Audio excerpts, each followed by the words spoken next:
Hello guys, this is Shambara. So guys, welcome back in my YouTube channel. आप सभी का हमारे यूट्यूब चैनल पर हार्दिक स्वागत है। सो फ्रेंड्स, आज की वीडियो टॉपिक काफ़ी ज़्यादा इंटरेस्टिंग है। आज की वीडियो हम लोग बात करने वाले हैं आरआरबी एनटीपीसी के बारे में। आपको पता है कि कल आरआरबी एनटीपीसी यानी कि रेलवे की तरफ से एक रिसेंटली नोटिस आया है। तो वो नोटिस मैं आपको स्क्रीन पर दिखाना चाहता हूँ। आप को देखिए, वो नोटिस है। इसमें क्या मजाक किया है रेलवे वालों ने कि कुछ पेपर मई में होंगे, फिर कुछ पेपर सीधा जून में होंगे। तो पूरी डिटेल से बात करेंगे पूरे इस वीडियो में।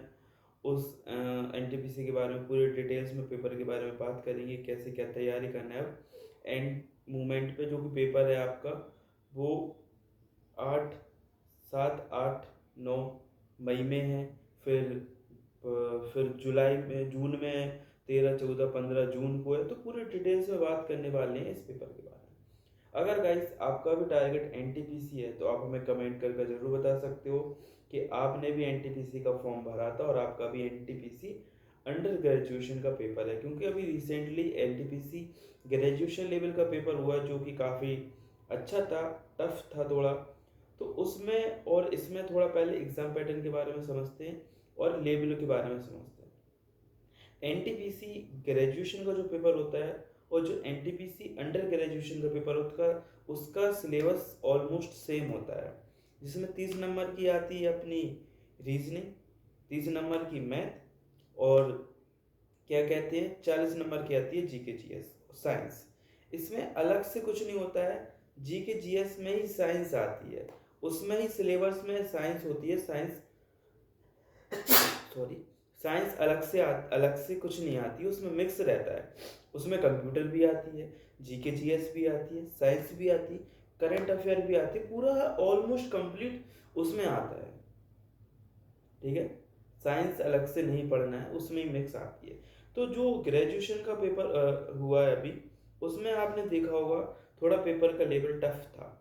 टफ क्या था, जो कि मैथ रीजनिंग ठीक थी, अच्छी थी, बच्चों ने कर ली।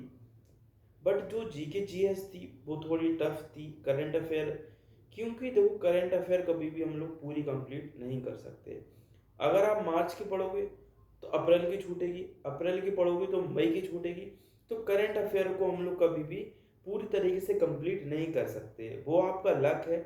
जो आपने करंट अफेयर पढ़ी उसमें से क्वेश्चन आ गया तो ठीक है, अदरवाइज करंट अफेयर का कोई भरोसा नहीं रहता है। क्योंकि मैंने भी देखा है, अभी जो रिसेंट ग्रुप डी का पेपर हुआ है 2025 का, उसमें पूरी जो जी की जीएस की जगह 20 नंबर की पूरी करंट अफेयर दे दी उन्होंने। उसमें सिलेबस में क्या हुआ, टोटली करंट अफेयर डाल दी। तो बच्चे जो करंट अफेयर नहीं पढ़ रहे थे वो करंट अफेयर की वजह से उस पेपर से आउट हो गए। तो क्या हुआ, जो करंट अफेयर की वजह से आउट हो गए तो वो कंपटीशन पीछे हो गया। क्योंकि कंपटीशन में क्या होता है, एक एक नंबर से भी फर्क पड़ता है। अगर आप एक नंबर कम लाते हो तो आपसे एक बंदा आगे बैठा जो कि आपसे 2 नंबर ज्यादा ला रहा है, इसलिए वहां कंपटीशन पीछे हो रहे हो। तो कोई भी चीज को कभी छोड़ के नहीं चलना है। मान के चलो क्या करते हैं हम लोग, जी के रीजनिंग मैथ पढ़ते हैं। क्या आपको मैथ रीजनिंग अकेला सिलेक्शन दिला सकती है, ये क्वेश्चन मेरा है। आप इस क्वेश्चन का आंसर हमें कमेंट में दीजिए। क्या मैथ रीजनिंग अकेला आपको सिलेक्शन दिला सकती है? हाँ, दिला सकती है। क्यों? क्योंकि मैथ रीजनिंग ही एक स्कोरिंग सब्जेक्ट होता है जहां आप पूरे में से पूरे मार्क्स ला सकते हो। जीके जीएस में पूरे नंबर नहीं ला सकते हो, साइंस में पूरे मार्क्स नहीं ला सकते हो। क्योंकि साइंस कभी भी पूरी सिलेबस अच्छे से आप पढ़ सकते हो, पर क्या साइंस में कहाँ से क्वेश्चन आ जाए कोई भरोसा नहीं रहता। But math reasoning sorry, math reasoning ऐसा है, आप सॉल्व करोगे आपका आंसर आएगा, वही आपका एग्जैक्ट आंसर हो जाएगा। इसलिए मैथ रीजनिंग सिलेक्शन दिला सकती है। ये बहुत ही लोगों के मन में डाउट रहता है, तो ये डाउट आज क्लियर हो चुका है कि मैथ रीजनिंग ही अकेला आपको सिलेक्शन दिला सकती है। क्योंकि अगर आप मैथ रीजनिंग में एक्यूरेसी अच्छी रखते हो तो बहुत से चांस होते हैं आपका सिलेक्शन होने के।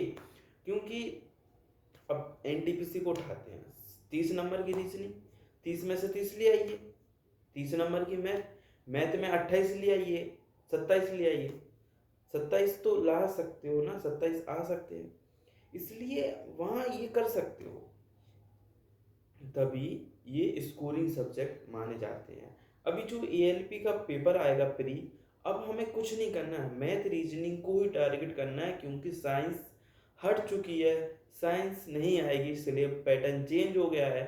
बट साइंस पढ़िए, ग्रुप डी में साइंस आती है, टेक्नीशियन में 40 नंबर की साइंस आती है, तो हम लोग साइंस, ये नहीं कह रहे साइंस छोड़िए, साइंस भी कंटिन्यू पढ़िए, साइंस का भी मैथ बहुत रोल होता है पेपर में, रोल होता है बहुत ज़्यादा, इसलिए साइंस को भी नहीं छोड़ना, हमको किसी सब्जेक्ट को छोड़ना नहीं है। करंट अफेयर को भी पढ़िए, देखो करंट अफेयर को क्या है, आपको सिर्फ 1 साल की करंट अफेयर टारगेट करना है, और लक है आपने जो पढ़ा उसमें से आ गया। हम लोग क्या करते हैं, पेपर देने जाते हैं, 5-5, 6-6 घंटे की मैराथन देखते हैं, हर सब्जेक्ट की मैराथन देख के जाते हैं, लक है फंस गया क्वेश्चन, लक है आपका नहीं फंसा क्वेश्चन।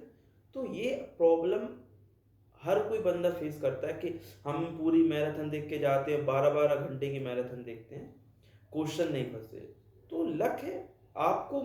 मैराथन इसीलिए नहीं करवाई जाती कि आपके क्वेश्चन फंसे, आपको ये क्विक रिवीजन करवाया जाता है जो आपने पढ़ा है, ये मैराथन का मतलब होता है, ये ना कि आपको पूरा पेपर मैराथन से ही फंस जाए।